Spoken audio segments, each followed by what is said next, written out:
যখন মানুষ জান্নাতে ঢুকবে, ৮টা দরজা আছে জান্নাতে। একটা হজের, একটা সলাতের, একটা জাকাতের, একটা দানের।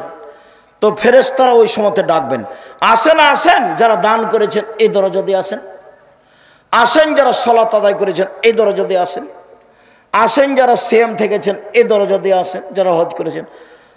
তো আবু বকর সিদ্দিক বলছেন, আল্লাহর নবী, আচ্ছা সব দরজা থেকে ডাকা হবে এমন কি কেউ হবে? হ্যাঁ, তুমি তার মধ্যে। মোটা কথা, তুমি তার মধ্যে। বিশাল ব্যাপার। আবু বকর সিদ্দিক ভিন্ন মানুষ রাদিয়াল্লাহু তাআলা। তো সিয়াম পালনকারীর শেষ ব্যক্তি যখন ঢুকে যাবে তখন এই গেটটা বন্ধ হয়ে যাবে, অন্য কোনো ইবাদতকারী এটাতে ঢুকতে পারবে না। তখনও হজেরটাও খোলা আছে, সলাতটাও খোলা আছে। মানে সলাত আদায়কারী হজেরটা দিয়ে ঢুকতে পারবে, হজ পালনকারী সলাত দিয়ে ঢুকতে পারবে, কিন্তু সিয়াম পালন না করে এইটা দিয়ে ঢোকা যাবে না। বুঝাতে পারিনি? সিয়াম ভিন্ন ইবাদত, এটার সাথে মিল খাবে না, অন্য কোনো ইবাদতের সাথে মিল নেই। শুনুন, আল্লাহ নবী বলছেন ওমামা বাহিলিকে, ওমামা বাহিলি বলছেন, আল্লাহ নবী একটা আমলের কথা বলেন তো, আমি জান্নাতে চলে যাব তা দিয়ে।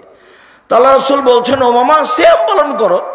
ইবাদতের জগতে সিয়ামের সমপর্যায়ের কোনো ইবাদত নেই।